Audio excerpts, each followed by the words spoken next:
Bonsoir à tous. Alors, on a eu un petit bug de lancement Ça marche? avec Facebook qui nous a un petit peu retardé. Donc, toutes nos excuses. Donc, bonsoir à tous et bienvenue à Kaori, notre invité de la soirée, et à Marine qui me secondera ce soir et qui donc relaiera les questions que vous aurez à poser à Kaori. Voilà, Kaori est coloriste. Et donc, on va parler de son métier de coloriste ce soir, de son travail sur les différentes séries sur lesquelles elle travaille. Également ses passions. Voilà, elle a tout plein de passions. On va en parler de certaines. On ne pourra pas parler de tout parce qu'elle a une multitude de passions, Kaori. Voilà, bon, Kaori, première chose que je voudrais te demander, c'est de te présenter un petit peu aux personnes qui sont là ce soir et qui ne te connaissent pas. Voilà. Oula, exercice difficile la présentation. Alors bonsoir à tous, moi c'est Aurélie, donc mon pseudo c'est Kaori. Je suis coloriste BD depuis maintenant un bon paquet d'années, même si j'avais fait une petite pause à un moment. J'ai une formation à la base d'infographiste 3D. Donc, j'ai fait des études à l'Académie des Beaux-Arts de Tournai, où j'ai appris le web design, le graphisme, l'animation 2D et 3D. Bon, je suis absolument pas partie là-dedans, puisque je suis revenue à mes premières amours qui étaient la BD. Quand j'étais gamine, je voulais être coloriste de dessin animé. Je voulais mettre les cellos en peinture. Donc, je suis revenue à la source. Et je fais donc de la BD depuis à peu près 12 ou 15 ans. Voilà. Alors, il y a une quinzaine d'années, tu as travaillé, enfin, tu as participé à l'aventure de l'association. Voilà. Tu C'est faisais vrai. partie de l'association au même titre que d'autres auteurs qui ont percé dans le milieu. Voilà, donc Ouais, on est fiers de on était t'avoir les compté parmi nous. Merci. Et Mais vous êtes un des premiers festivals à m'avoir invité. Hein.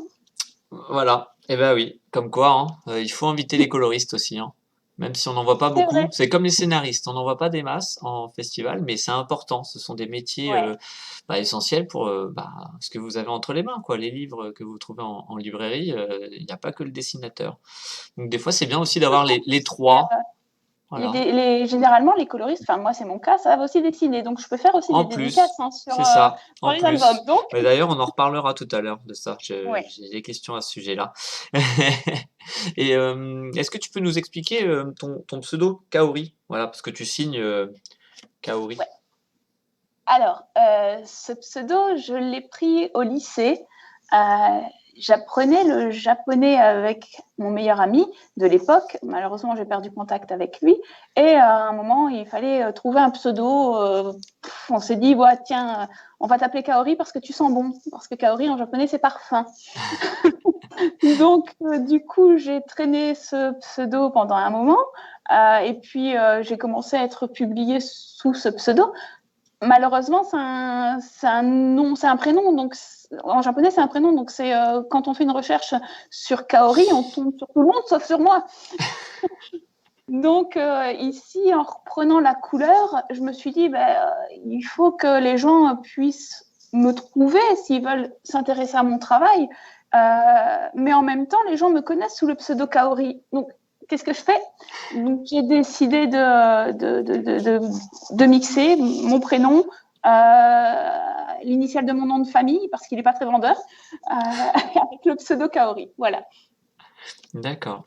Et donc tes premières colorisations, parce que tu nous disais que quand tu étais gamine, tu voulais coloriser les dessins animés, mais ta première colorisation, enfin un peu plus, Professionnel ou pas professionnel? ouais, enfin quand tu t'es lancé vraiment, quand tu t'es dit tiens, Alors, par exemple, quand tu étais en études, j'imagine, ou un petit peu avant, non, pas du tout.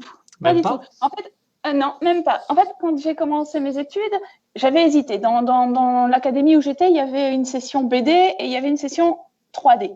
Et je me suis dit, oh, je vivrai plus facilement de la 3D que de la bande dessinée, donc je vais partir vers la 3D. Finalement, en étant diplômée, je suis repartie à la BD grâce au L'Enfeust Mag. J'ai en fait participé à un concours. Ouais.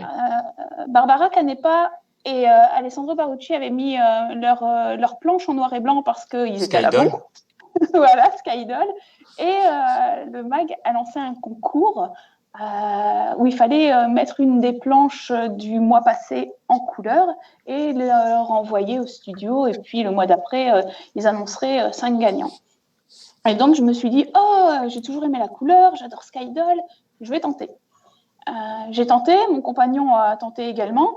Et donc, le mois d'après, j'étais super impatiente. Je vais chercher mon bague, toute contente. J'avais quoi? J'avais à peine 20 ans, tu sais. Et je vais chercher le mag et je l'ouvre dans la voiture, je le feuillette comme ça. Et je commence à lire et je vois qu'il est écrit le nom de mon compagnon. Alors, je suis toute excitée. Je lui dis, oh, t'as gagné, t'as gagné. Et je referme le magazine. Et on rentre à la maison comme ça en voiture. Et donc, on rentre et puis je reprends le magazine et je recommence à lire parce que je suis fière de lui. Hein, et je commence à lire la suite parce qu'il devait y avoir 4 ou 5 gagnants. Et ensuite, je vois mon nom. Et je fais « Ah, je suis mieux aussi !» Et c'est à partir de là que j'ai décidé que je serais coloriste, en fait. D'accord. Parce que ça m'avait vraiment plu. Et on avait fait ça à la souris. Ouais, À l'époque, à il n'y avait l'ancienne. pas de tablette. Voilà, c'était horrible. J'ai mis 1 semaine à faire ma planche, mais ça a payé. Et après, j'ai enchaîné. Enfin, j'ai pas enchaîné tout de suite parce que forcément, il a fallu rouler ma bosse, hein, faire des planches et des planches avant de pouvoir avoir le niveau déjà, rien que ça. Et j'ai rejoint l'équipe de 30 jours de BD où on faisait un peu de la BD semi-professionnel, il y avait des amateurs, il y avait, ouais, on était tous amateurs hein, à l'époque. Maintenant, il y en a qui ont percé, hein. Pro, voilà. Romain Pujol, par exemple. Voilà, ben, j'avais justement travaillé avec Romain sur ces planches, tu sais, avec son personnage tout bleu, là, dont j'ai oublié le nom. J'ai fait une colo ou deux sur ça. Et donc voilà, donc tous les mois, on avait un nombre de planches à rendre. C'était 30, hein, puisque voilà, ça s'appelait c'était une toujours planche le BD. par jour. Voilà, et on n'était pas beaucoup à être coloriste. Je crois que entre ceux qui dessinaient et qui faisaient leurs couleurs eux-mêmes, je devais être peut-être la seule. Donc, j'avais des sollicitations de tous les côtés. Je n'ai pas pu répondre à tout le monde. Et des fois, j'ai fait des trucs monstrueux. J'en ai honte. Ça m'a permis de me faire la main. Et le premier album où j'ai été éditée, alors je ne sais plus si c'est celui avec Katia qui était LOL Story, avec Katia Even. Ouais, t'avais fait LOL Story et Rachel, la petite souris. Et Rachel, ou alors si c'était avec Cécile Brousseau qui est La guerre des boutons. Je pense que c'est plutôt LOL Story. Ouais. Et ensuite, j'ai eu une longue traversée du désert. Où j'ai fait d'autres choses. Hein. Je me suis essayée à d'autres choses aussi.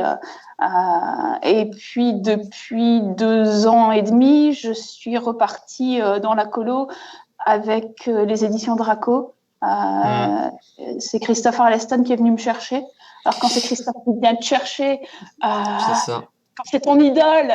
La boucle est bouclée en quelque sorte parce que c'était quand même lui le patron de Landfast Mag et aujourd'hui tu te retrouves à travailler pour lui avec Dracook qu'il a créé, la maison d'édition qu'il a co-créée. Exactement. Mais je te raconte pas la pression, hein, parce que quand c'est Arleston qui vient te chercher, qui te dit voilà, j'ai un test à te faire faire.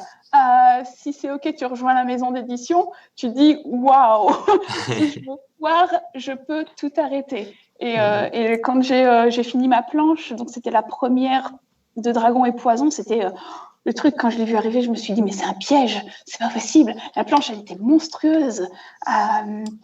Et je pense que je te l'ai envoyé. C'est la grande planche du tome 1. Alors là, je viens de mettre la couverture, mais oui, la planche la pleine page. Ouais, où on voit la mer au bout, tu sais. Hop, je vais passer le diaporama. Ouais. Voilà. Je l'ai reçu et c'était d'une violence pas possible. Je l'ai faite en 2 ou 3 jours à fond. Hein, j'étais à fond dedans. Toc. Et Et donc, je l'ai On envoyé. voit. Je n'osais pas appuyer sur le bouton envoyer. Je me suis dit, mais voilà, il faut que ça le fasse, il faut que ça le Bah fasse. ça, J'ai c'est le lu. test ultime hein, d'ailleurs, hein, parce que Ah ouais, là, tu sais tout de clairement. suite si tu peux gérer la série ou pas. Mmh. Ah ben voilà, ouais. Voilà, moi j'ai le live, mais j'ai un petit décalage. Et ouais, là, je suis en train de la voir, c'est celle-là. Et Ouais. un niveau de détail. Ah bah le euh, travail de Rebecca Morse sur cette mais planche. c'est une folle, Rebecca. J'adore, franchement. En fait, je suis aussi maso. Plus il y a de détails, plus j'aime ça. Ouais, remarque, j'aime aussi les trucs simples, hein, mais je sais pas, j'ai toujours envie d'aller un petit peu plus loin et quand il y a autant de détails que ça, je m'amuse vraiment beaucoup. Et donc voilà, je l'ai envoyé, j'ai eu une réponse genre, c'était 10-15 minutes plus tard, quand j'ai vu le mail arriver, je me suis dit, oula, s'il répond aussi vite, c'est que c'est un grand non. Et en fait, il me dit, oh, génial, ok, tu peux passer à la deuxième. D'accord. Parfait. Donc, L'entretien je suis passée à d'embauche la... validé. C'est ça. Je suis passée à la deuxième, j'ai envoyé la deuxième. Et puis, alors, ce que j'ai apprécié, c'est vraiment, tu sens, quand tu travailles avec des professionnels qui savent voir au-delà du défaut. La deuxième planche qu'on m'a envoyée, c'était dans la grotte. Et dans ma tête, la grotte, il n'y avait aucune lumière, donc j'ai fait quelque chose de très sombre. Ils étaient en train de descendre le long du gouffre pour arriver dans la grotte. Ouais. Et donc, j'avais fait vraiment des pierres très noires, très peu de lumière, juste une lumière qui arrivait du haut de la grotte, puisque bah, voilà, on rentre dans un gouffre. Et Christophe me dit, ah non, non, ça va pas du tout, c'est beaucoup trop sombre, il faut éclairer tout ça. En temps normal, généralement, quand je fais ce genre de planche et que c'est trop sombre ou que la couleur, le vert ne plaît pas, on me dit, on va s'arrêter là. On me propose pas de retoucher. Généralement, et c'est très frustrant parce que tu sais qu'il y a que très peu de choses à changer. Ouais. Et qu'on te laisse Et qu'une seule ici, chance. voilà. Et le problème, c'est que généralement, tu n'es pas dans la tête des gens. Tu peux pas savoir ce qu'ils Ouais, veulent. ouais. Donc, du coup, tu dois interpréter. Et des fois, tu n'as aucune information sur ce qu'il faut faire. Donc, il faut deviner. Et il faut tomber pile poil, sinon, on te remercie. Mais sauf que ça, c'est pas possible, quoi. Tomber directement sur ce que veut la personne. Et donc, j'ai retouché la planche, je l'ai envoyé, et il m'a dit, mais là, oui, c'est beaucoup mieux, c'est ça qu'on veut. Et donc, c'est parti, on te lance ton contrat, et puis bienvenue chez Draco. Voilà. Mais du coup, il y a eu que Christophe Arleston qui était décisionnaire ou est-ce qu'il a demandé aussi l'avis de Rebecca et et Ah non, non, d'Isabelle? Rebecca et Isabelle ont eu leur mot à dire, Ouais. hein, mais lui, je pense qu'il était aussi un peu peut-être dans l'urgence de trouver quelqu'un qui colle pour sortir ses premiers albums. Et je l'ai eu au téléphone après ça. Euh, Déjà, j'ai eu Christophe au téléphone. Et il m'avait dit, écoute, quand on trouve un bon coloriste, on le fait bosser, on ne le lâche pas. Quand tu reçois ce genre de compliment, tu te dis, waouh, j'ai bien fait de ne pas lâcher et de continuer à m'accrocher. Bah oui. Et maintenant, j'arrête plus, quoi. Bah oui, t'es une des coloristes, voire la coloriste de la maison d'édition de Dracou, enfin qui travaille régulièrement. Alors, Maintenant, on peut le dire, hein, sur 3 séries. ouais, il y a des nouveaux coloristes qui ont rejoint l'équipe. Je pense qu'il y a Mélanie Popcolor qui est là, mais je suis pas certaine. J'ai vu passer il y a un moment, ils ont lancé une annonce parce que forcément, Ah, tu peux pas tout gérer. Bah voilà, oui. je peux pas tout faire. Mais ouais, et puis il y a des chouettes projets là-bas. C'est un peu dans la vague, j'ai envie de dire, de Soleil. Et j'ai toujours rêvé de rentrer chez Soleil à la grande époque de Soleil, tu Ouais. sais. Et ici, bah, c'est un peu le même, enfin, j'ai envie de dire, non, c'est pas tout à fait le même type de publication parce qu'il y a des choses différentes, mais il y a des choses qui se rejoignent quand même. Et ouais, du coup, je suis vraiment contente de travailler là-bas. Et c'est une chouette équipe. À chaque fois, je travaille avec des auteurs géniaux, donc voilà. Ok. On va aller du côté de chez Marine qui a une question pour toi. Oui, une question de Christophe qui s'étonne ou qui demande que le dessinateur et le scénariste ne donnent pas d'indication de couleur. Alors, ça Après, dépend. c'était pour le projet aussi. Peut-être que c'est parce que c'était un test de colorisation. Tu vas confirmer ou pas, Kaori? Alors, il y a par moment très peu de planches qui sont dessinées déjà quand on se met à chercher un ou une coloriste et les ambiances ne sont pas vraiment définies. Et ce qui est bien et ce qui est pas bien en même temps, c'est que ça laisse libre cours aux coloristes de choisir.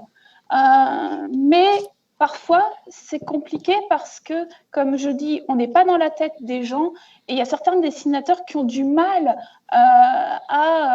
comment dire, à accepter de lâcher leur travail à quelqu'un d'autre et à faire le deuil de ce que eux ont en tête. Donc, du coup, parfois, ils sont indécis. Ils savent pas ce qu'ils veulent. Et ils te disent, ouais, bah écoute, on est le matin, débrouille-toi. Voilà. Après, il y en a d'autres qui te disent, ben voilà, le personnage est blond, on est dans tel type d'ambiance, la scène, il se passe ça, j'aimerais bien que telle chose ressorte. Donc ouais, quand tu as des indications comme ça, c'est plus facile, mais c'est pas toujours le cas. Voilà. Et moi, j'aimerais savoir, voilà, tu t'es lancé dans la colorisation, tu nous as expliqué tout à l'heure. Est-ce que c'était tout de suite une évidence pour toi de te lancer dans une colorisation numérique ou est-ce que la tradi, ça t'a tenté et voilà, pourquoi ce choix? J'ai essayé la tradi. Alors, je suis pas. Moi, je vois le numérique comme n'importe quel outil. Hein. C'est un pinceau à part entière. Il y en a qui vont être plus à l'aise avec les feutres, d'autres qui vont être plus à l'aise avec de l'huile. L'aquarelle, moi, j'y arrive pas. C'est quelque chose, je m'en sors pas. Je suis arrivée vraiment avec cette époque du numérique. En plus, j'ai eu une formation de graphiste, infographiste 3D. Donc, j'ai travaillé directement avec le numérique, avec Photoshop. Tout ce qui est peinture, je le voyais plus pour de l'illustration, alors que le numérique, ça permet de revenir en arrière si tu as fait une erreur, de changer une couleur. Et puis, ça permet aussi, et c'est grâce à ça que la BD, j'ai envie, enfin, moi, c'est mon ressenti, que la BD s'est modernisée. On a pu, avec le numérique, apporter des effets qui ne peuvent pas être faits en peinture, ou alors qui demandent énormément de travail. Et c'est pas rentable. C'est clairement pas rentable. Quand tu mets une semaine à faire une planche en tradi et que tu es payé 100 € la planche, c'est pas rentable. Alors qu'en numérique, une planche, je mets, si je compte pas les aplats, et si je ne prends pas une planche trop difficile, je mets une grosse journée. Sans compter les retouches non plus. Mais Dragon et Poison, mis un petit peu plus qu'une journée par plan. Merci Rebecca, c'est ça. Voilà, merci Rebecca. Et justement, est-ce qu'il y a une différence dans ton appréhension, enfin comment dans ton travail quand c'est une BD fantastique ou heroic fantasy, est-ce que tu l'appréhendes différemment? J'y vais beaucoup au feeling en fait. Par exemple, si on compare Dragon et Poison avec, ici je l'ai avec Terence Trolley, je ne sais pas si vous voyez. On va mettre les planches que tu m'as envoyées. C'est complètement différent parce que le dessin est beaucoup plus simple, le découpage est vraiment complètement à l'opposé de Dragon et Poison, mais ça n'empêche pas qu'il y a autant de travail. C'est juste que pour Terence Trolley, on m'a dit, Christophe Arleston, je veux du Blade Runner champêtre. Je l'ai regardé, du Blade Runner champêtre, pardon. Parce que voilà, Blade Runner, c'est la ville. Hein. Et donc, il a fallu je me suis inspirée du nouveau Blade Runner 2017, avec Ryan Gosling, où il y a des paysages très brûlés, comme ça, tu sais. Ça se passe, à un moment, il va à l'opposé, à l'extérieur de la ville, dans un bâtiment où le ciel est très jaune, très pollué, et je me suis dit, bah voilà, le ton champêtre. Mais moi, je m'inspire beaucoup. J'ai des tableaux Pinterest et je me dis, ah bah tiens, ça peut coller.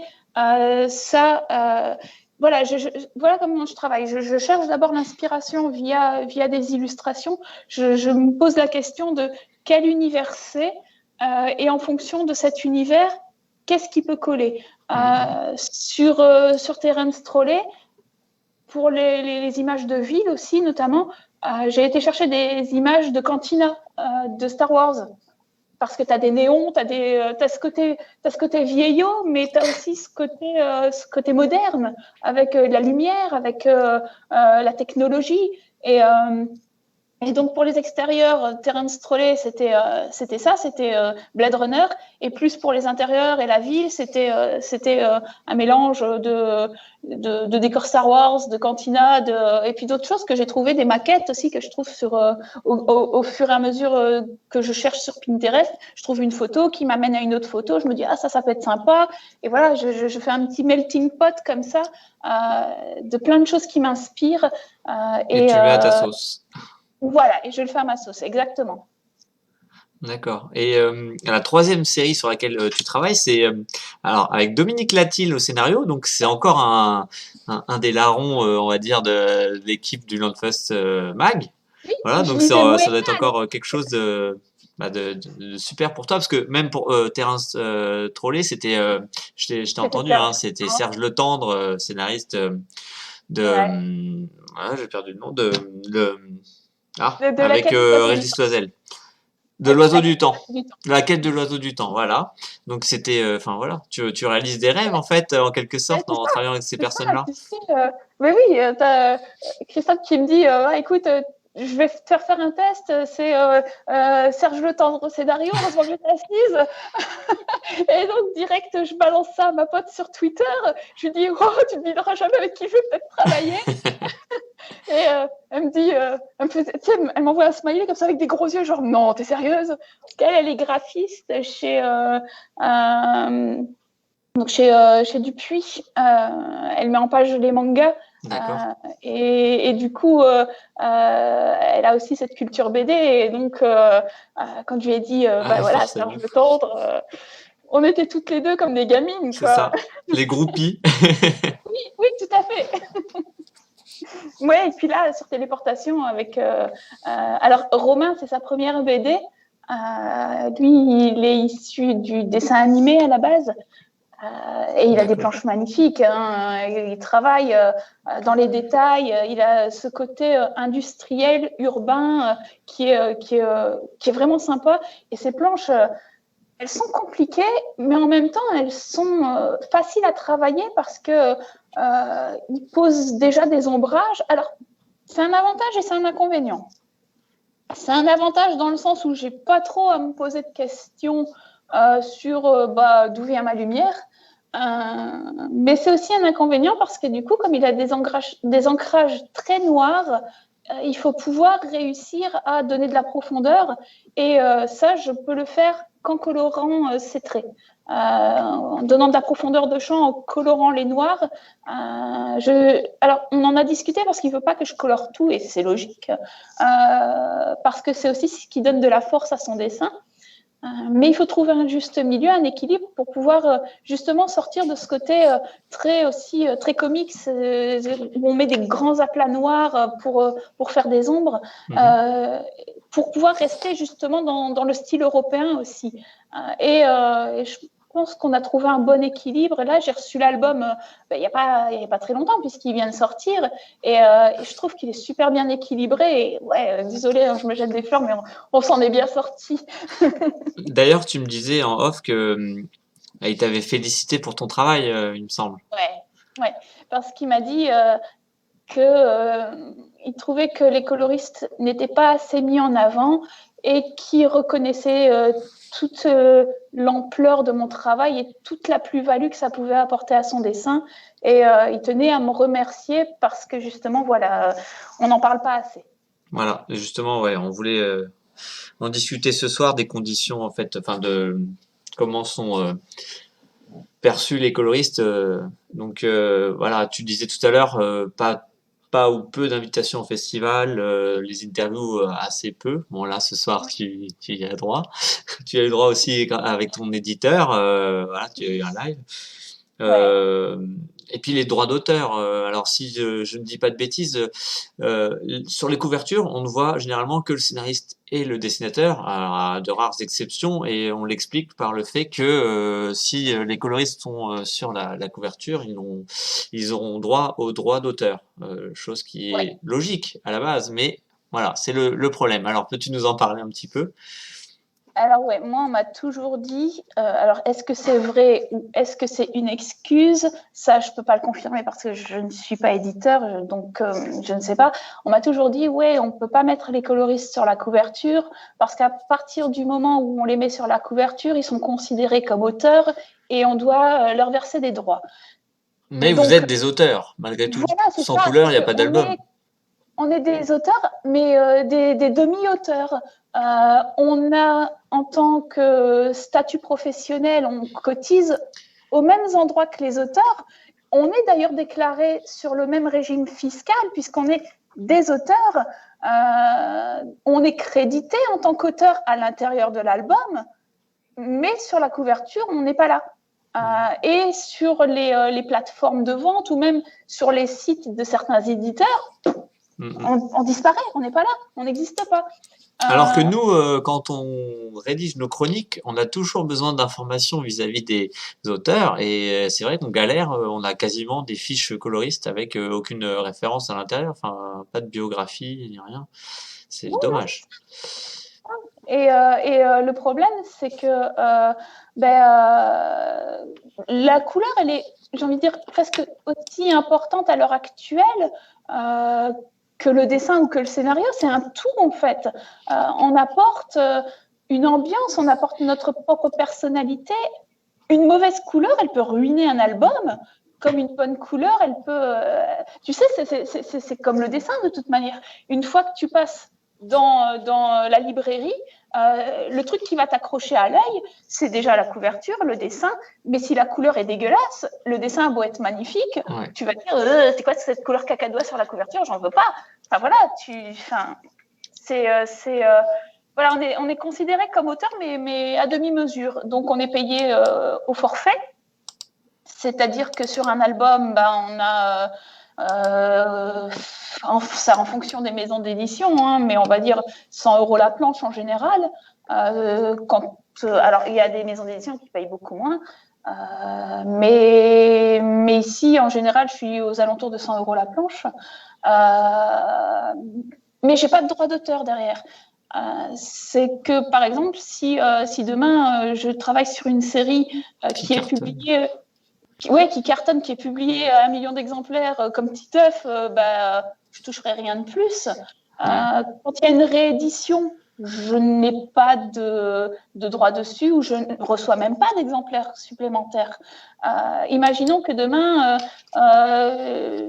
on sorte un coffret avec le tome 1, 2, 3 dans un bel ancrage en carton, avec peut-être un cahier supplémentaire ou des choses comme ça. Le scénariste, le dessinateur vont le recevoir. Moi, je vais devoir le réclamer. Et on va peut-être me dire, ouais, mais bon, ok, on te le donne, mais en gros, c'est un cadeau, tu vois. Tu n'y as pas droit normalement. Pareil, j'ai pas le droit au même nombre d'exemplaires. Je sais pas. Voilà, je sais pas combien ont les auteurs. Enfin, ça dépend toujours des maisons d'édition. Hein. Mais on va dire qu'imaginons que les deux scénaristes et dessinateurs en reçoivent 15, moi, j'en reçois 5. Voilà, je suis demi-auteur. Voilà, la reconnaissance n'est pas complète. Oui, et puis dans les interviews, comme tu dis, hein, dans les interviews, généralement, on invite scénaristes, dessinateurs, et même si on parle de la couleur, on en parle. J'ai vu que la couleur, par exemple, imaginons que l'interview arrive au dessin, arrive aux ambiances, arrive à la couleur, on a peut-être un petit mot. Parce que l'auteur te cite, il dit oui, Aurélie a fait des couleurs sympas. elle a donné une ambiance plutôt cool à ce qu'on a fait, mais ça s'arrête là, tu vois. On va pas en détail. Moi, je suis pas dans l'interview, donc je peux pas parler de mon travail. Alors, on nous met un petit peu plus en avant qu'avant, j'ai envie de dire, mais c'est encore en demi-teinte. Et des fois, les gens n'ont même pas conscience que derrière, il y a quelqu'un qui travaille sur ça, parce que le travail de coloriste, c'est un peu, on va dire, un travail de l'ombre quelque part. J'avais à une époque un auteur qui faisait de la BD old school, donc c'est vraiment un vieux dessinateur, donc je tairai le nom, qui, lors d'un festival, pendant un repas, m'avait demandé, déjà, j'étais avec mon compagnon à l'époque, j'avais été invitée et il m'avait dit que je pouvais venir avec quelqu'un, donc j'étais venue avec lui. Et lors du repas, il s'est adressé à lui pour savoir quel auteur il était, qu'est-ce qu'il faisait. Et mon compagnon dit « Ah, mais c'est pas moi qui suis invitée, c'est ma compagne ici, Aurélie. » Et déjà, rien que ça, j'ai senti le mépris direct. Et il m'a demandé ce que je faisais. Et je dis « Je suis coloriste. » Et ça fait « Ah ouais, coloriste. » Et ouais, moi, je travaille aussi avec des coloristes.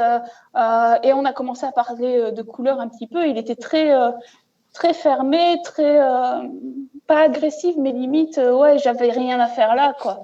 À un moment, il m'a sorti « Oui, mais de toute façon, les coloristes, ils n'ont pas besoin de toucher des droits d'auteur, ce ne sont que des exécutants. Je travaille avec une coloriste, il est hors de question qu'un jour elle ait des droits d'auteur sur mon travail. De toute manière, vous arrivez après que tout soit fini, vous venez, vous greffez, vous faites votre boulot, et puis c'est tout, quoi. C'est moi qui te dis, tu mets quelle lumière, quelle couleur.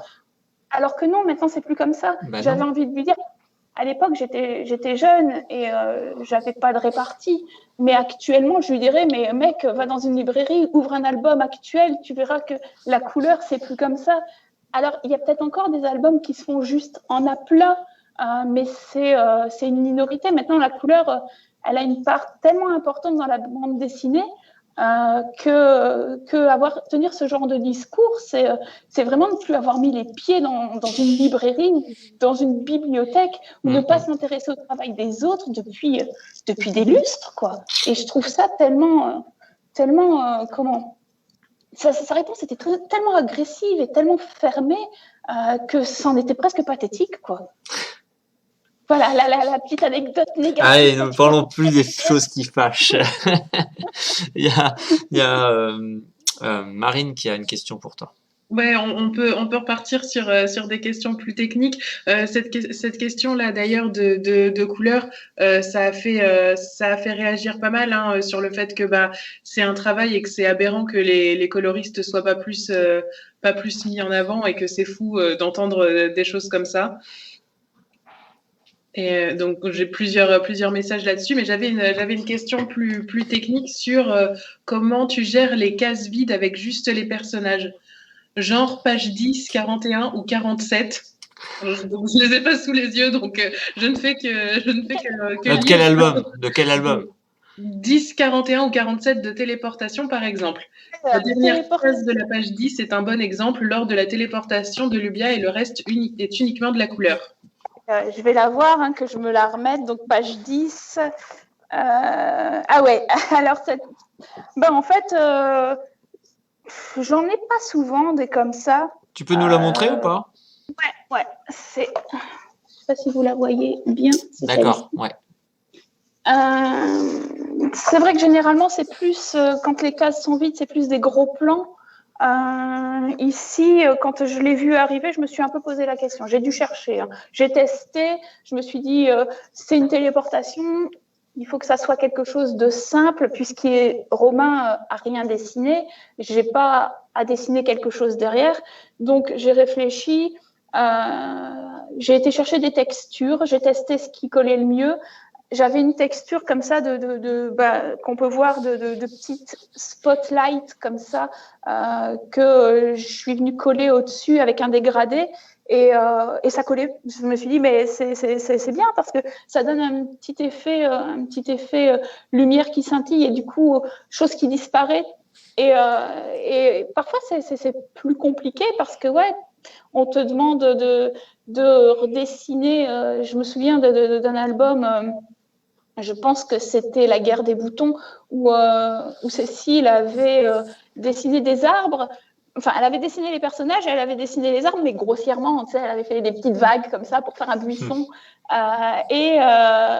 J'ai dû travailler un peu comme de la peinture, en fait. C'est ça. J'ai dû trouver des brosses Photoshop qui conviennent pour faire une texture, parce qu'il faut aussi que j'essaye de travailler vite pour rentabiliser la chose. Je peux pas y passer 10 ans. Mais souvent, ouais, c'est ça. Quand j'ai pas de fond, quand j'ai pas de dessin, de décor, j'essaye de travailler avec des textures. J'ai tout un dossier avec des textures bois, des textures nuages. Qu'est-ce que j'ai fait? J'ai des matières et parfois en les superposant ou en mettant juste des lumières comme ici, ça permet de créer une petite ambiance. Voilà. Je ne sais pas si ça répond à la question, mais voilà, c'est un petit peu, ouais, parfois au feeling, enfin souvent au feeling.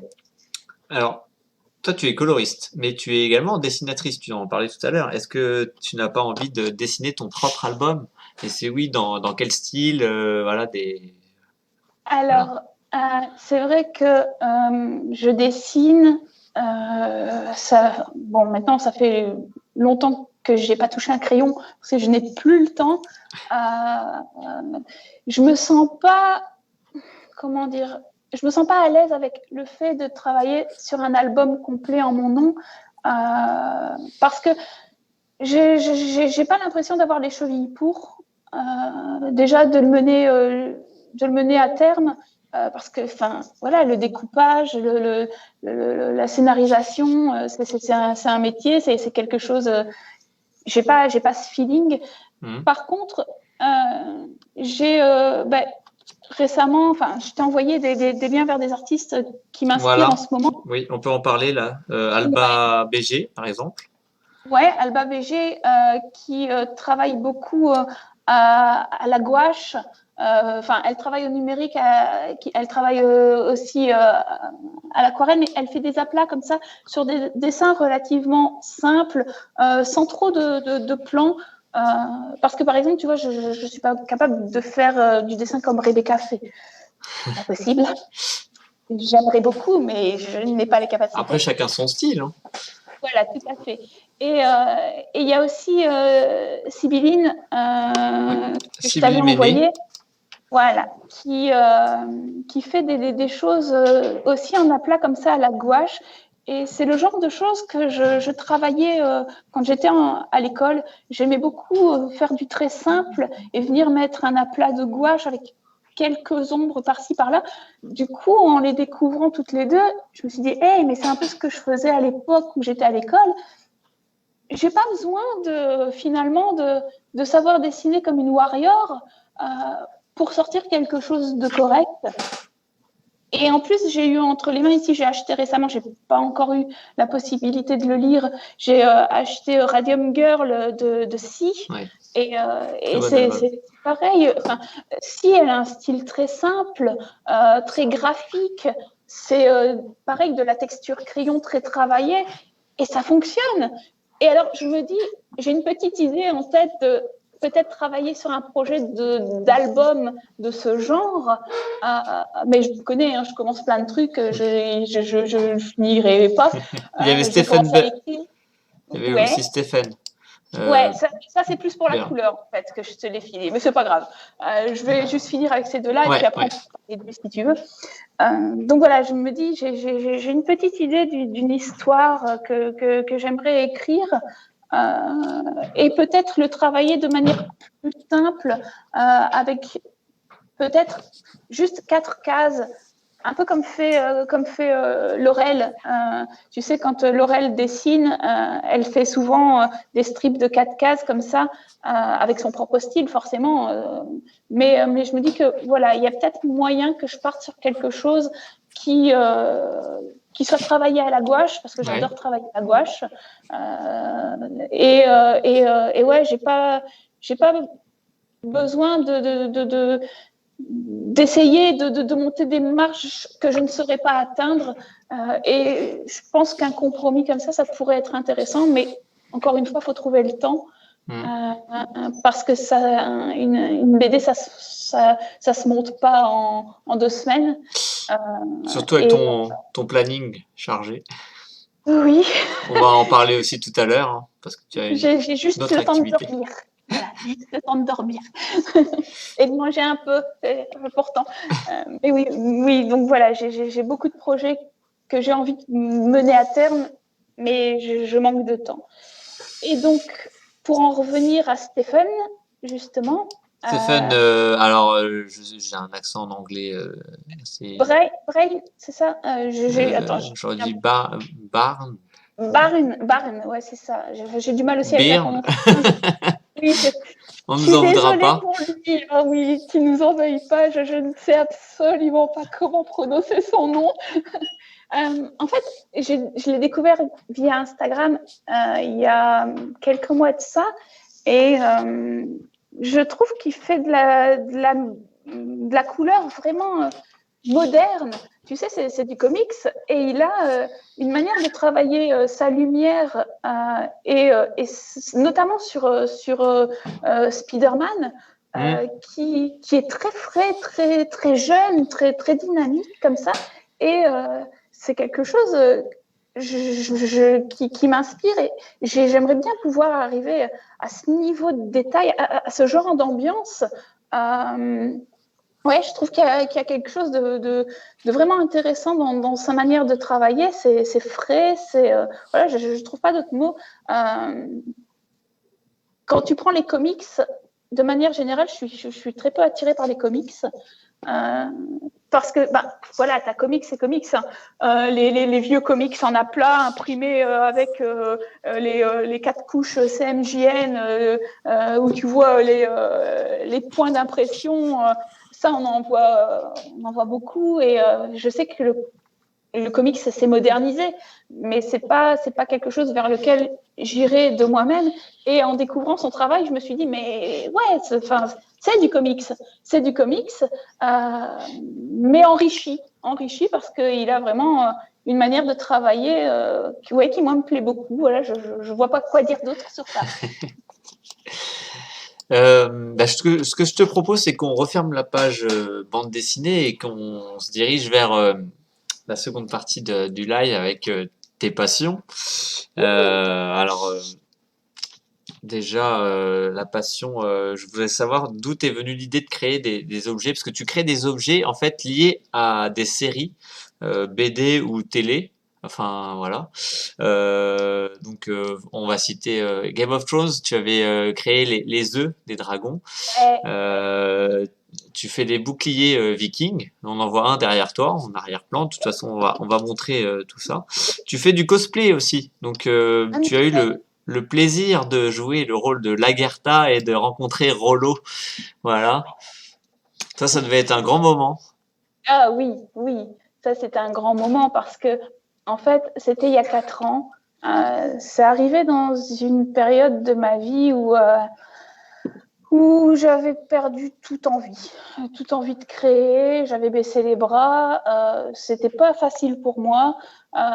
Chaque test BD que je faisais me revenait dans la tronche de manière négative. Et je savais pas pourquoi, parce que généralement, quand on te renvoie une planche en disant bah non, c'est subjectif. C'est parfois simplement parce que le bleu que tu as utilisé est trop bleu, le vert est trop vert, alors qu'il suffirait simplement de me dire écoute, change ça et ça ira. Et donc voilà, j'étais vraiment pas bien. Et on avait commencé à regarder la série Vikings avec mon compagnon.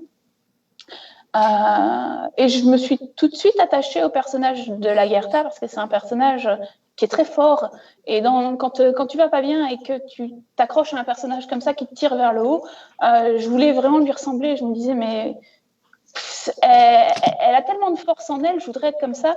Je suis très branchée sur les décors, les costumes.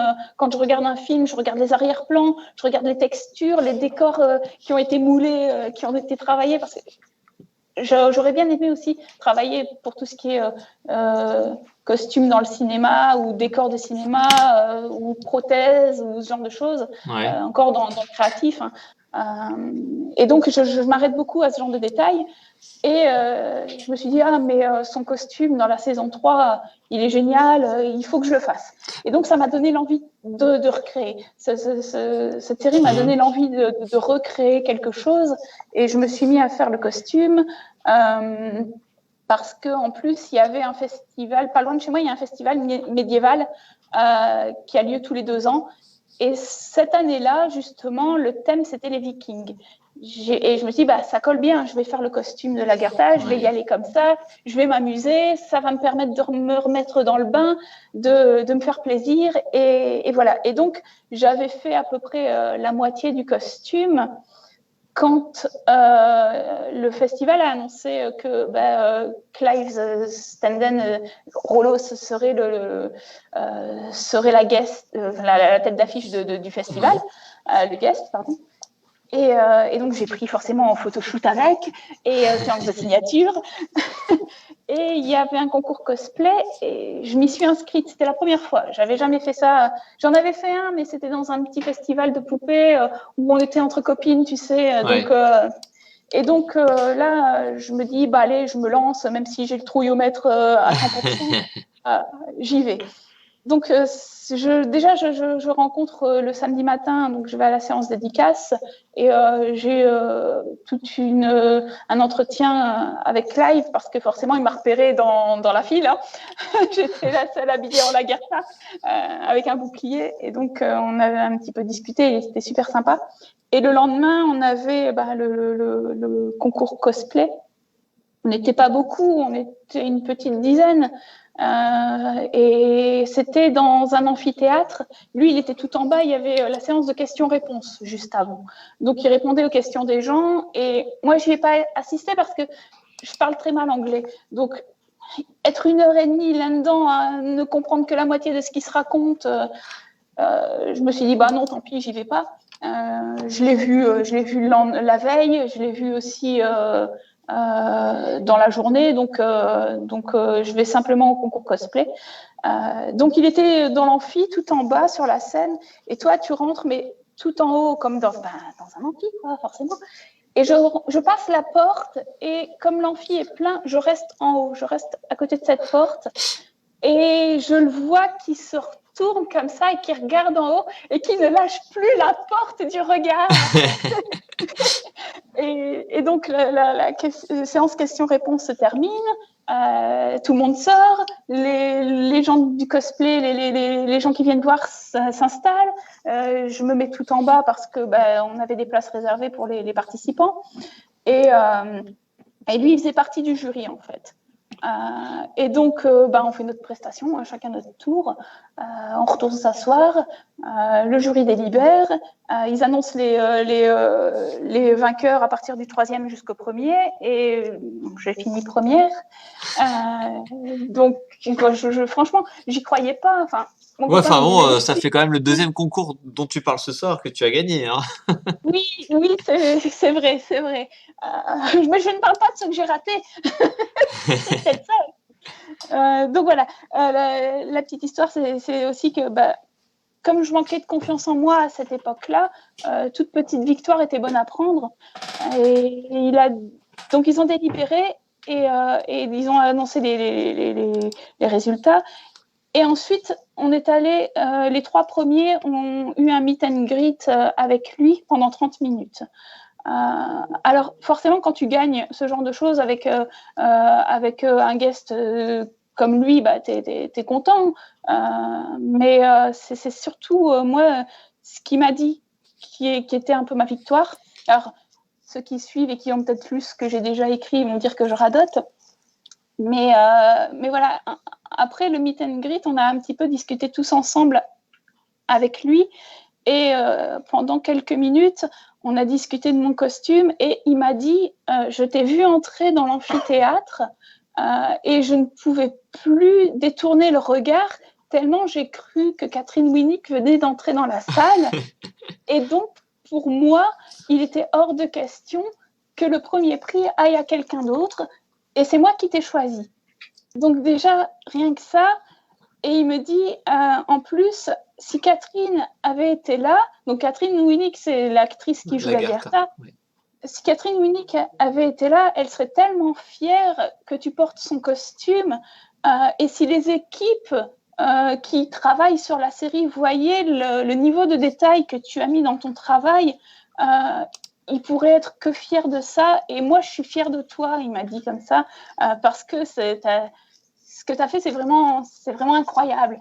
Rien que ça a été ma victoire. Et à partir de ce moment-là, je suis sortie de là et je me suis dit, faut croire en toi, en fait. Et c'est dingue, parce que j'aurais jamais pensé que quelqu'un qui me dise ça, en plus une star, tu sais, un acteur comme ça, j'étais toujours du genre à me moquer des gens qui étaient là, oh mon Dieu.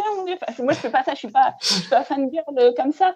Mais tu sais, j'ai envie de dire, le poids des mots, ce que les gens peuvent te dire, ça a vraiment de l'importance. Que quelqu'un vienne t'encourager à un moment où ça va pas, c'est vraiment important. Et si je m'étais arrêtée parfois à ce qu'on m'a dit au début de ma carrière, une fois j'ai un agent artistique qui m'a dit justement, je ne crois pas en ton travail, j'ai besoin de croire au travail des gens pour pouvoir avancer avec eux. Je débutais et si je m'étais arrêtée à ça, je m'écroulais, quoi. Ouais. Et donc recevoir ce genre de choses, de trésors, pour moi c'est un trésor que je garde dans mon petit cœur, et ça m'a fait, franchement, ça m'a permis d'avancer beaucoup, et depuis, dans ma tête tout a changé en fait, et ça va beaucoup mieux, et j'ai signé chez Draco, je crois en moi, je n'hésite plus dans mon travail. Mais 4 ans après, on te sent encore ému par ce qu'il a pu te dire. Ouais, je sais. J'ai la voix qui tremble, je le sens parce que je le revis en fait. Ouais, c'était franchement, ça fait partie des moments, je pense, les plus importants de ma vie, parce que c'est quelque chose qui m'a permis d'avancer en fait. Ouais, voilà. Donc du coup, ouais, tu as une grosse activité à côté de la colorisation dans la réalisation de goodies. Voilà, là j'affiche ta page, un peu la boutique Etsy. Voilà, je mets l'adresse au-dessus. Voilà, vous pouvez retrouver les réalisations de Kaori. Donc pas mal de boucliers. Alors je sais pas si tu fais toujours, mais tu avais les. Comment? Oui, excuse-moi, je t'ai coupé, je suis désolée. Non, il n'y a pas de mal. Alors, je sais pas si tu les as encore, mais tu avais les boucles d'oreilles, il y a les tasses également. Je crois que j'ai un diaporama justement où on voit un peu tout ce que tu as. Les tasses et les boucles d'oreilles, j'ai plus le temps d'en faire en fait. Ça prend, mine de rien, ça prend quand même un petit peu de temps. Il faudrait que j'en fasse à l'avance pour pouvoir les remettre sur la boutique. Ouais. Parce que sortir tout le matériel pour faire une petite paire de boucles d'oreilles ou quoi, c'est trop contraignant. Quand j'aurai un petit peu de temps, j'en ferai une série et je les remettrai. Mais sinon, ouais, les boucliers, je sais pas, je me suis découvert une passion pour ça. Et puis, ton activité a pris un coup de boost depuis que tu as collaboré avec Nota Bene. Ouais. En fait, j'aime bien ce qu'il fait parce que j'ai toujours aimé l'histoire. Si j'étais pas partie dans le domaine artistique, il y a de grandes chances que j'aurais fait je recommence. Il y a de grandes chances que je sois partie dans un métier sur l'histoire. Alors, je suis pas spécialiste de rien, mais j'aurais découvert ma voie, je suis sûre. Mais voilà, j'aime bien l'histoire et j'aime bien sa chaîne parce que c'est un vulgarisateur, tu sais, et je trouve que il y met de la passion et c'est bien fait. Enfin voilà, c'est sympa. Donc je sais qu'il aime un peu les mêmes choses que moi, le même univers que moi. Il aime l'univers médiéval, il aime le métal, il aime l'histoire. Et je me suis dit, mais ça colle, je pourrais peut-être lui proposer de lui filer un bouclier et en échange, faire une petite collaboration, soit sur sa page YouTube ou autre. Et forcément, je suis entrée en contact avec sa femme, Kali. Et quand elle lui a parlé, qu'elle lui a montré les photos de mon travail, elle me dit il était comme un gosse, hein, il voulait son bouclier. donc voilà, donc on en a parlé, on en a discuté un petit peu ensemble, on a choisi le visuel que lui voulait. Je lui ai fait des propositions dessinées et on s'est arrêté sur un bouclier bleu avec un Ouroboros. Et donc voilà, et à partir du moment où il a lancé ça sur son Instagram et son Facebook, j'ai dû arrêter de dormir. Elle a embauché un stagiaire. Kaori a embauché. C'est dingue, hein. C'est dingue. Ici, j'ai des commandes jusqu'à... Je suis planning full jusqu'à juin, sachant que la semaine, je dois travailler sur mes albums. Alors, je travaille, mais du matin au soir. Des fois, à 22, 23 heures, je suis encore en train de bosser sur mes planches de BD. Et le week-end, je fais des boucliers, quoi. Donc, si aujourd'hui, j'en ai coupé 4. Juste avant le live. Voilà, et tu as réussi à nous caler un petit live ce soir, un petit peu de temps. Oui, voilà. Après, j'essaye toujours le soir, arriver à une certaine heure, de prendre une petite heure pour moi. Avec mon compagnon, on se pose, on regarde une série avant d'aller se coucher, parce que sinon, tu deviens fou. Il faut quand même un peu respirer de temps en temps, pas être au bord du burn-out, parce que c'est vrai que j'en fais beaucoup. Mais en même temps, je suis quelqu'un qui n'est pas capable de rester sans rien faire. Quand je suis en vacances, mon homme, il se retourne, il fait « Qu'est-ce que tu fais ?» « Ah, je bricole. » « Mais t'es en vacances ?»« Oui, mais je fais des trucs pour moi. » « Ouais, mais ça change rien, tu bricoles. » « Oui, mais je sais pas rester assise à attendre que ça passe. Ça me fait chier, quoi. J'ai pas assez de temps, j'ai tellement de projets, j'ai tellement d'envie. J'aurais pas assez de toute ma vie pour faire tout ce que j'ai en tête. J'ai pas de temps à perdre, quoi. C'est juste ça. Voilà. D'accord. On va retourner du côté de chez Marine. Voilà. Les boucliers font un carton, si je puis dire. J'ai beaucoup de gens qui disent que c'est magnifique, qui sont chouettes. Voilà. Et Karen qui a passé commande et qui dit que c'est des boucliers splendides. Oui. Donc, c'était lequel? C'était celui avec l'ours, c'est ça? Alors, on va avoir la réponse d'ici quelques instants. C'était un bouclier avec un ours pour son compagnon, si c'est celui auquel je pense. Un bouclier vert avec un ours, tu sais, version moderne ou en polygone comme ça. Il était sympa à faire. Voilà. J'ai testé et approuvé également hein, les boucliers de Kaori. Il est affiché fièrement à l'entrée de la maison. Voilà. Du roi Harald. Voilà. Et en plus de ça, à la livraison, j'ai eu le droit à une lettre du roi Harald. C'est vrai. Il y a toujours une petite lettre avec. Une petite lettre roleplay que j'adresse aux gens pour, déjà, parce que c'est toujours mieux que merci pour votre commande, salut. Mais je mets un petit message du personnage dont le bouclier est à l'effigie. Et quand c'est un personnage, quand c'est par exemple le bouclier de l'ours, ça ne fait référence à aucun personnage. Donc généralement, je signe votre Jarl Kaori et fier de vous compter parmi ces berserkers. Voilà. Ça, c'est bien trouvé. Du coup, tu as eu la réponse, Marie? Oui, c'est ce que j'allais dire. Je viens d'avoir la réponse et oui, c'est ça, exactement, vert avec l'ours. Voilà. Je me souviens, j'ai parfois du mal à associer pour qui j'ai fait quoi, mais Karen, je l'ai envoyé il n'y a pas très longtemps, donc je m'en souviens, celui-là. Est-ce que tu as d'autres questions, Marine, à relayer ou pas? Je suis en train de remonter la conversation, mais j'avoue qu'il y a des kilomètres de compliments. Et, Je crois que tu avais Fabienne qui demandait pour la formation si Kaori avait un petit conseil pour quelqu'un qui voulait débuter dans la colorisation. le Alors parcours moi, pour devenir coloriste?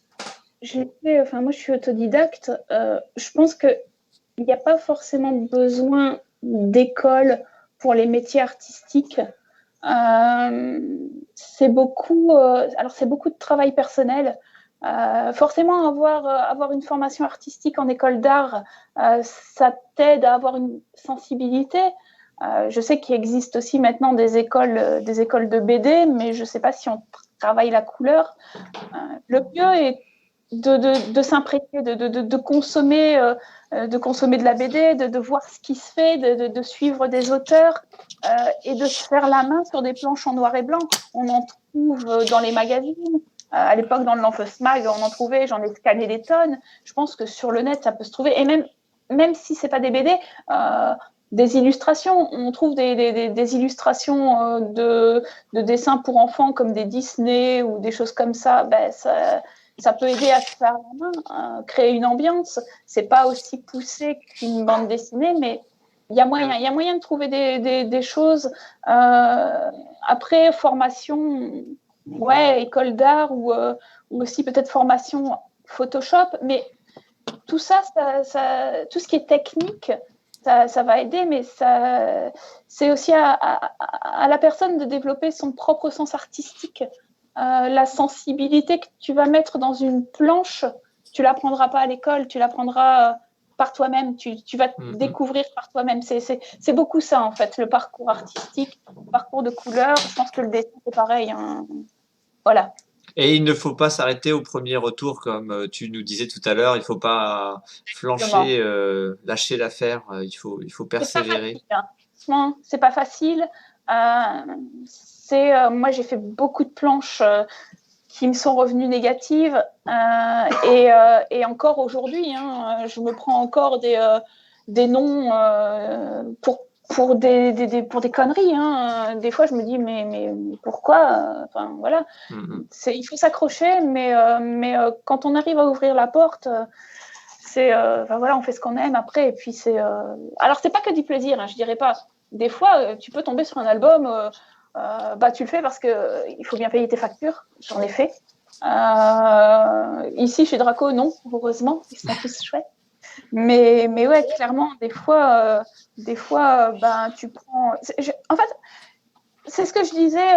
Généralement, à un moment, j'avais mon beau-père, le beau-père de mon compagnon, que maintenant on ne voit plus, mais qui était garagiste, qui comprenait pas que je puisse, par exemple, à l'époque de 30 jours de la BD, travailler gratuitement. Parce que oui, normalement, on ne travaille pas gratuitement, mais là, on était une bande de potes, donc c'est pas comme si c'était un magazine qui te commande des choses gratuitement. Mais ça te permettait aussi d'avoir après, derrière, une carte de visite à présenter aux éditeurs.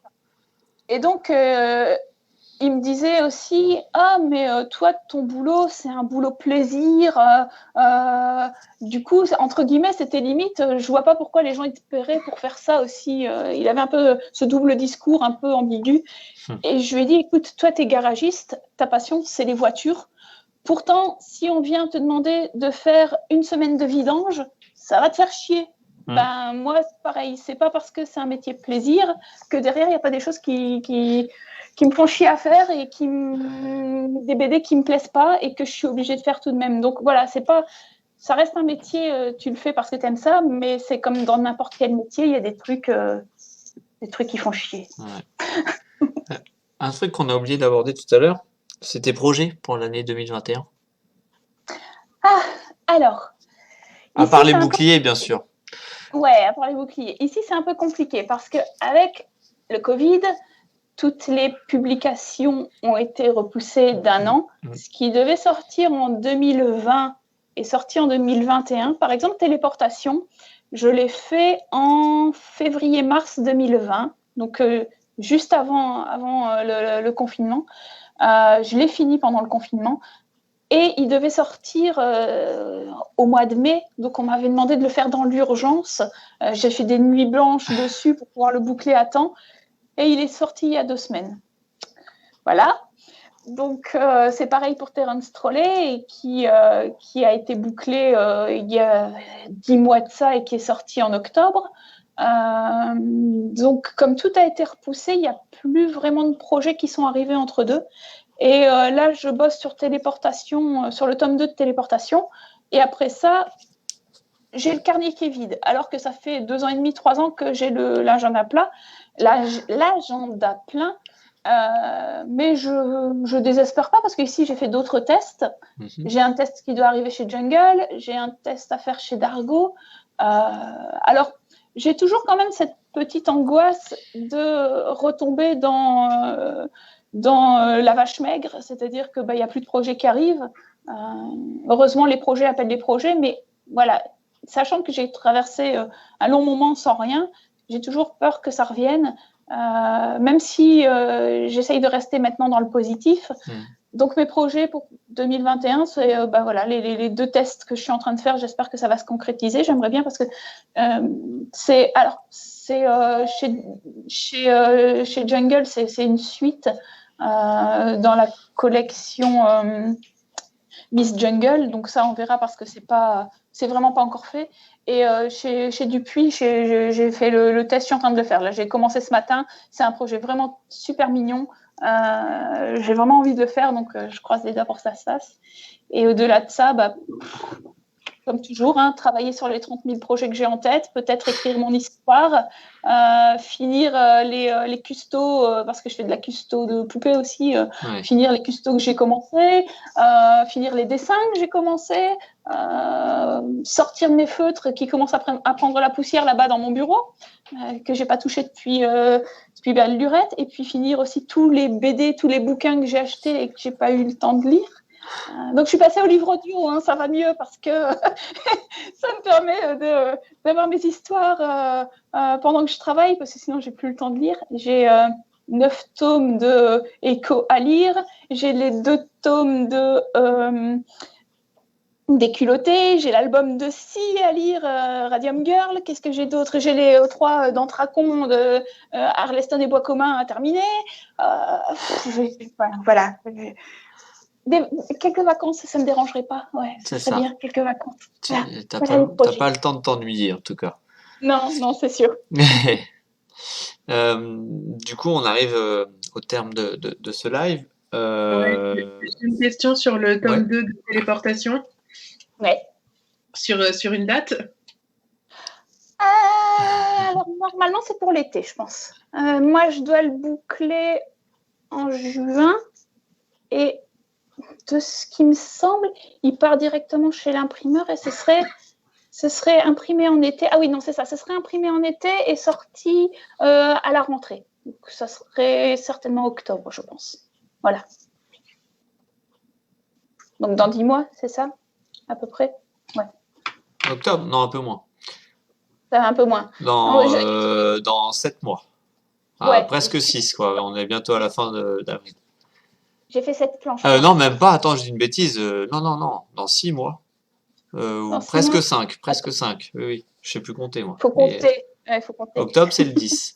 C'est le 10e mois. Ouais.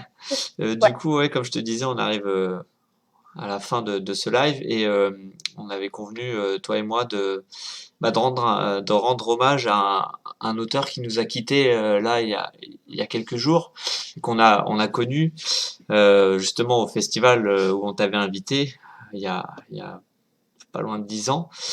Voilà, c'est Michel Koniger. Voilà, qui nous a quittés, enfin, je te laisse parler, puis après ça me donne des petits frissons parce que Michel, pareil. Voilà, je l'ai rencontré, donc, comme tu dis, il y a 10 ans. On est 2 auteurs qui avaient des difficultés à se déplacer en train parce que lui, venant d'Alsace, il n'avait pas de ligne directe pour arriver jusqu'à Paris. Et moi, je devais passer par Bruxelles, donc il fallait que je fasse des détours et compagnie. Donc, on était arrivés tous les 2 la veille et on avait passé une super soirée avec toi et je pense que Mathieu. Mathieu, oui. Et on s'était vraiment bien amusés. Et en retour du festival, on a gardé contact. Alors, je l'ai revu il n'y a pas très longtemps. C'était en 2019. Il était à côté de chez moi en dédicace. Je ne suis pas allée le voir parce qu'il avait toujours plein de monde à son stand et il avait 2 heures pour faire toutes les dédicaces. Donc, je lui ai fait coucou de loin, mais j'étais contente de le croiser. C'est quelqu'un qui... alors, son travail, c'est pas, je suis désolée Michel, mais c'est pas le genre de BD que moi je lisais. Je sais que c'est le genre de choses qui plaît à mon père, mais il faut reconnaître qu'il avait vraiment ce talent pour ce dessin. Il avait ces albums sur la Sur la Deuxième guerre. Guerre mondiale, Ouais. qui étaient vraiment magnifiques. Mais au-delà de ça, c'était quelqu'un qui était très attachant parce que on l'entendait pas. Je me souviens que voilà la photo que j'avais partagée, on était tous les trois à faire les cons et puis lui il était tout calme derrière alors qu'il en pensait pas moins. Non, parce Et, qu'on rigolait bien avec lui, oui. mais oui, il faisait son sérieux, genre qu'est-ce que je fous là avec ces trois débiles. Mais c'est quelqu'un qui laissait pas indifférent. Quand il passait dans ta vie, forcément il marquait son passage, même si tu le rencontrais pas longtemps, tu pouvais pas ne pas te souvenir de lui. Et en février, il avait mis un message sur son Facebook où ça allait vraiment pas bien parce que voilà, il était atteint de la maladie de Crohn, ce qui est une maladie qui est pas facile. Et il disait donc dans ce dernier post que il allait pas bien, qu'il souffrait et qu'il rentrait à l'hôpital. Et quand j'ai vu ça, je me suis dit ouh là là, ça sent pas très bon. Surtout qu'il n'était pas du genre à se plaindre. Donc s'il se plaint, c'est que ça va vraiment pas. Je me suis un peu inquiétée. Et je me suis d'autant plus inquiétée que sur le mois qui est passé, il a donné 0 nouvelle. J'ai appris un jour au matin en me levant qu'il n'était plus là. Donc ça m'a fait vraiment, vraiment un choc. Je suis un peu émotionnée parce que mine de rien, même si on n'était pas proches, comme j'ai dit, c'est pas quelqu'un qui laissait indifférent et c'était une bonne personne qui est partie trop tôt. Voilà. Donc Michel, hein. Ouais, bah tu vois, on en parle, on rigolait de scènes qui s'étaient passées avec lui, et voilà, il nous a laissé un souvenir, voilà, un super souvenir. Moi, je l'ai connu à ses débuts, et comment? C'est tout ce qu'il faut garder. Faut Voilà. Bah, il laisse pas un grand vide, hein, parce qu'il nous manquera sur les prochains festivals, et on a une grosse pensée pour Michel. Voilà. Ouais. Et, salut Michel. Donc, notre petite note un peu négative de fin, hein, quand même. donc oui, on finit sur cette note un petit peu triste, mais c'était important de revenir dessus parce que Michel a compté également énormément pour notre association. Voilà, c'était un plaisir de le retrouver au festival. Et j'invite tous ceux qui sont avec nous aujourd'hui à aller chercher un petit peu ce qu'il faisait, aller s'intéresser à son travail et à découvrir ce qu'il faisait. Ça mange pas de pain d'aller découvrir le travail d'un artiste disparu, parce que ça lui permet de continuer d'exister. Voilà, aux éditions Paquet, n'hésitez pas à aller voir le catalogue. Michel a écrit énormément et dessiné beaucoup. Son dernier album qui est pas mal, c'est sur Berlin. Berlin sera notre tombeau. Ouais, voilà, c'est un peu prémonitoire, j'ai envie de dire, malheureusement. Album qu'il n'aura pas fini non plus. Il était sur le tome 3, c'est ça? Voilà.